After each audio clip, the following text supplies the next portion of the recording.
भारताची प्रगती आहे.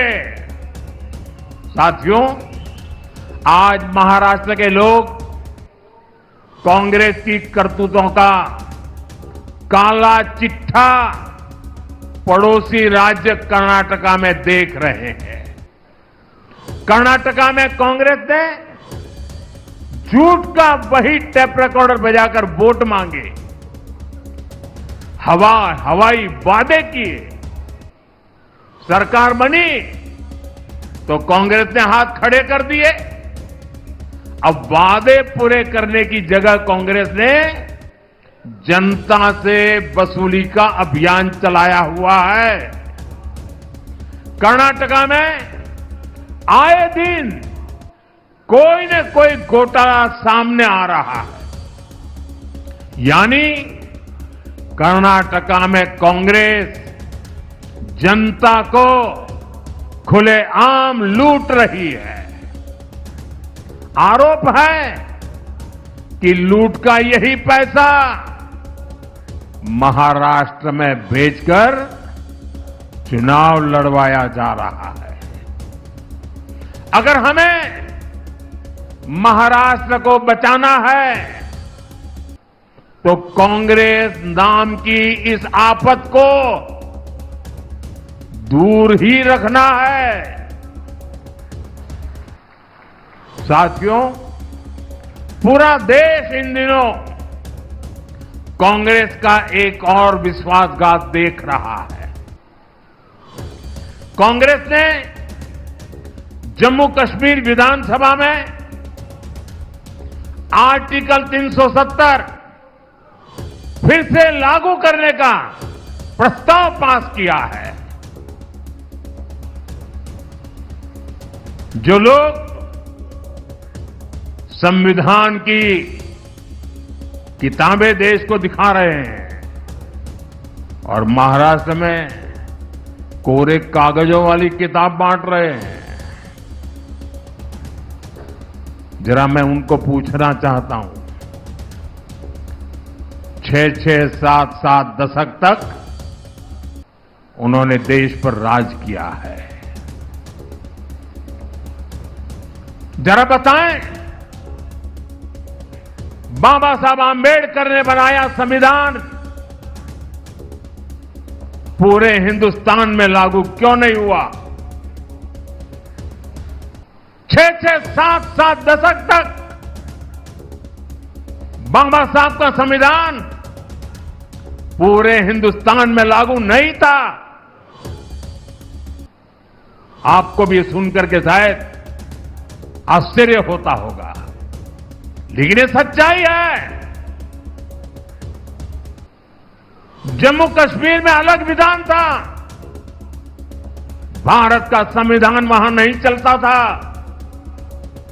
वहां का विधान अलग, वहां का प्रधान अलग, वहां का निशान अलग. 6-6, 7-7 दशक तक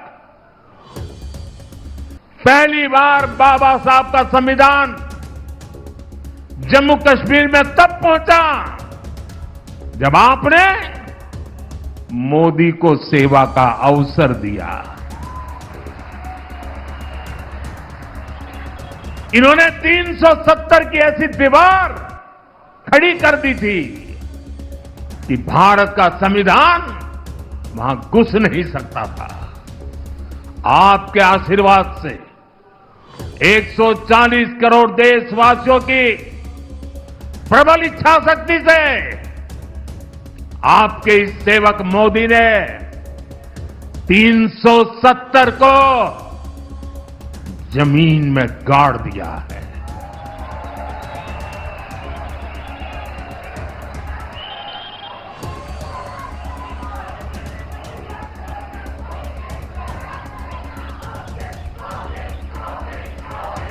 और अलगाववाद को हवा दी. 370 जिसने कश्मीर में भारत का संविधान लागू नहीं होने दिया, बीजेपी ने उसे खत्म करके कश्मीर में तिरंगा फहराया है. हमने कश्मीर में शांति बहाल की. अलगाववादियों के मंसूबों को नाकाम किया। जिस लाल चौक में कभी हिंदुस्तान के तिरंगों को जूते के नीचे रौंदा जाता था, आज शान से लाल चौक में तिरंगा झंडा फहरता है। इस बार दिवाली में लोगों ने देखा है कश्मीर के लाल चौक में दिए जगमगा रहे थे, हजारों दिए जगमगा रहे थे और लोग बड़ी शान से दीपावली का त्योहार मना रहे थे।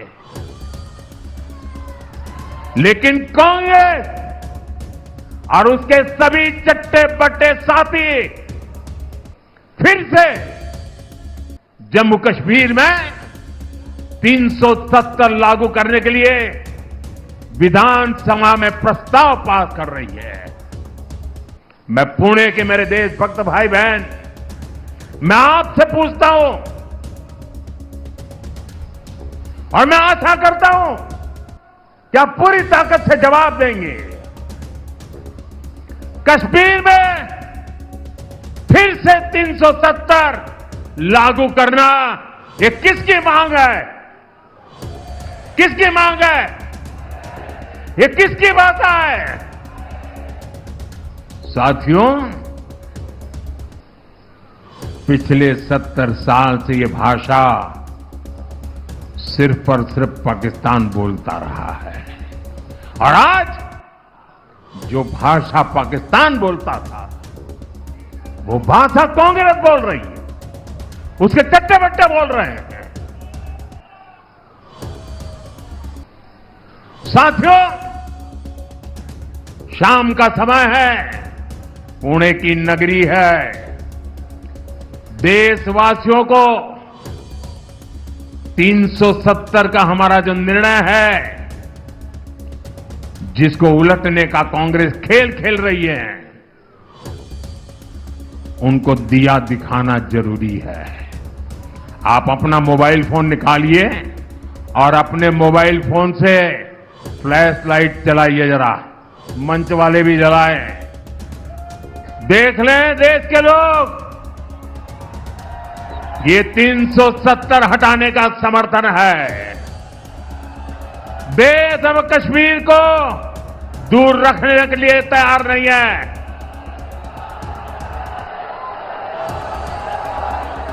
ये रोशनी दिखा रही है कि मेरे महाराष्ट्र के लोग, उनकी देशभक्ति को कोई चुनौती नहीं दे सकता है। बोले भारत माता की, भारत माता की, भारत माता की। साथियों, जम्मू कश्मीर में 370 की वापसी की बात न कभी ये देश स्वीकार करेगा और मेरा महाराष्ट्र छत्रपति शिवाजी महाराज की धरती कभी स्वीकार नहीं कर सकती। साथियों, भाजपा एनडीए की सरकार ने हमेशा मिडिल क्लास को प्राथमिकता दी है। मैं ये मानता हूं कि मिडिल क्लास देश की रीढ़ होता है।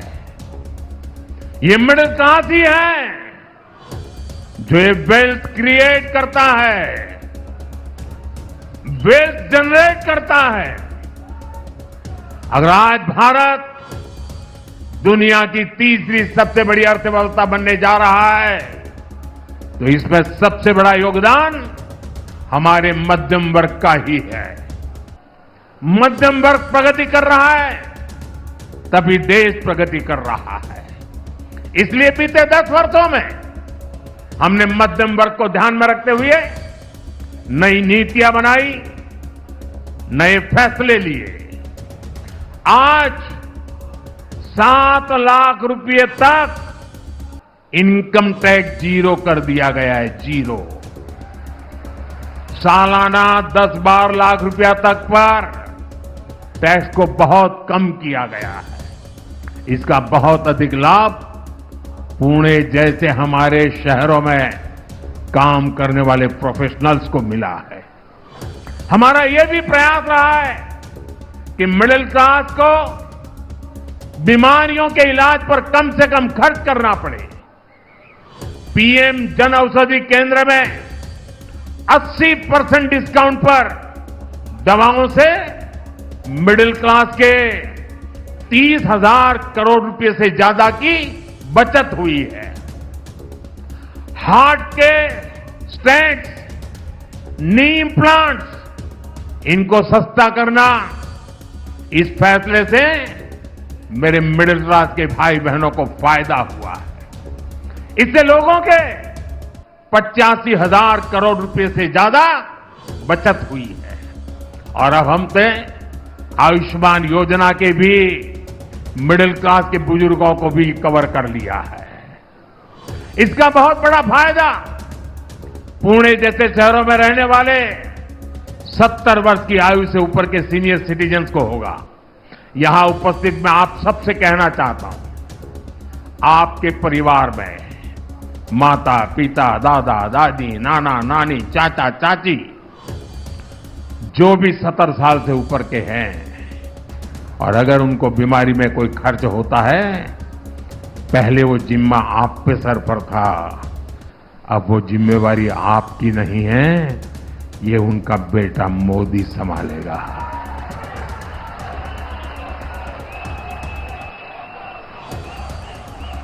आयुष्मान वय वंदना कार्ड से अब उन्हें 5 लाख रुपए तक का मुफ्त इलाज मिलेगा।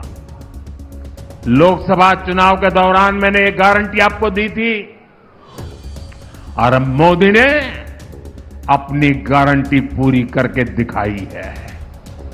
साथियों, हमारी सरकार गरीबों को तो पक्के घर बनाकर दे रही है, मिडिल क्लास के घरों के लिए भी सब्सिडी दे रही है। हमने रेरा जैसा कानून बनाकर मिडिल क्लास के सपनों के घरों को सुरक्षित किया है। साथियों, मिडिल क्लास का एक प्रमुख खर्च बच्चों की एजुकेशन पर होता है। हाल में ही हमने पीएम विद्या लक्ष्मी योजना शुरू की है।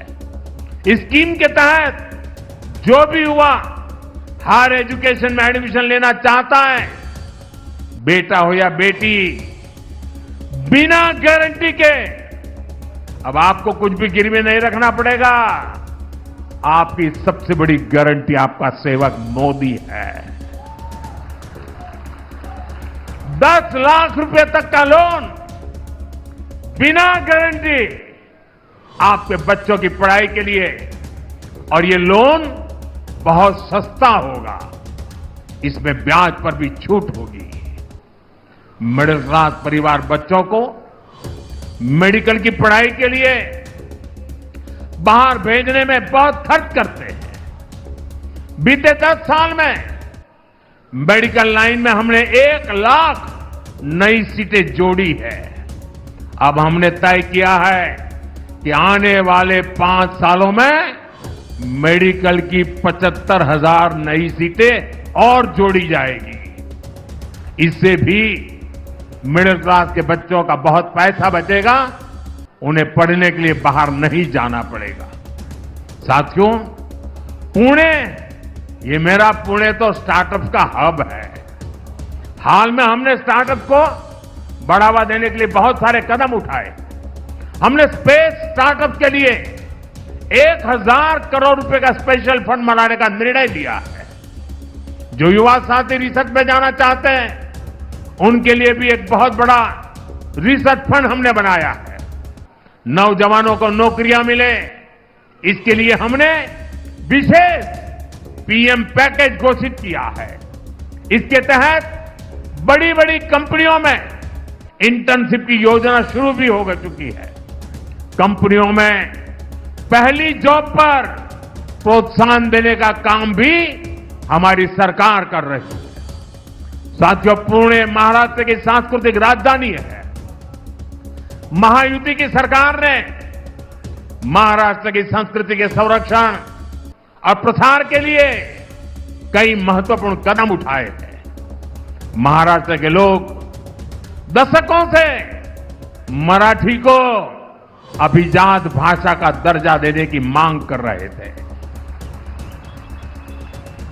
और मैं मानता हूं अगर पूरे हिंदुस्तान में मराठी भाषा के अभिजात दर्जे से पुणे को जितनी खुशी हुई होगी ना, शायद किसी और को नहीं हुई होगी।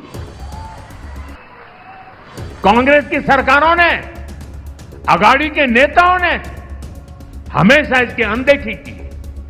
हमारी सरकार ने मराठी को अभिजात भाषा का दर्जा देकर अपना दायित्व निभाया है।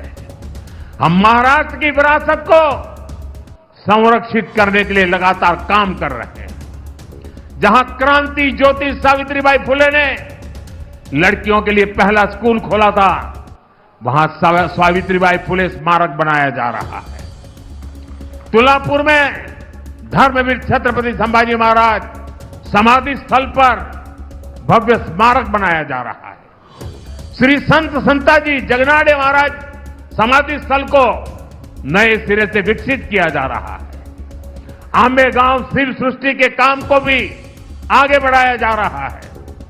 महायुति की सरकार ने आद्य क्रांति गुरु लहूजी वस्ताद साल्वे संग्रहालय बनाने का फैसला भी किया है।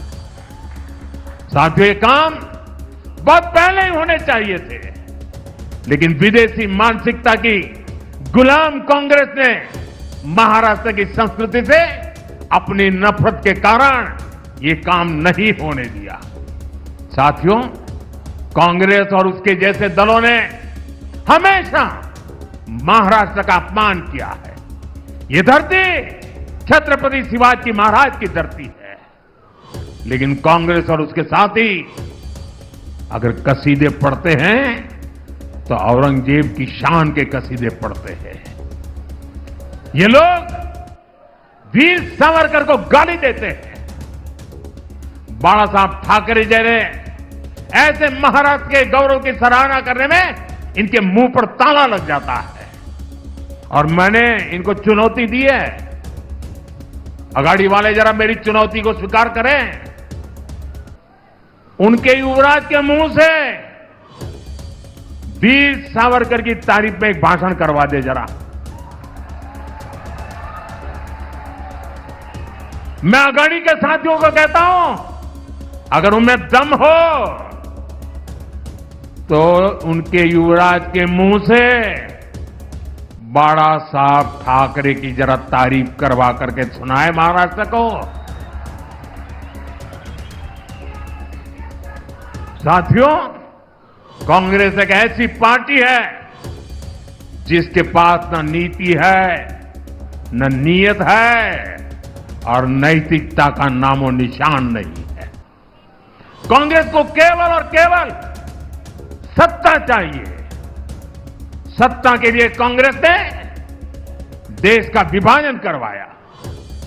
कांग्रेस ने देश को मत, मजहब, भाषा और इलाके के आधार पर बांटा। सत्ता के लिए इन्होंने तुष्टीकरण का खतरनाक खेल खेला।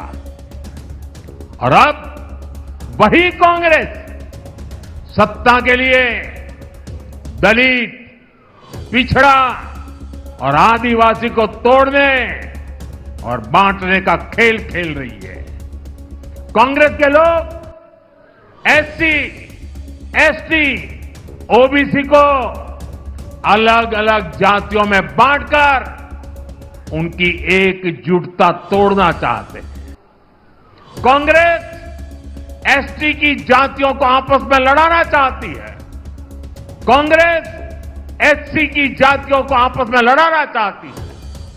कांग्रेस ओबीसी की जातियों को आपस में लड़ाना चाहती है।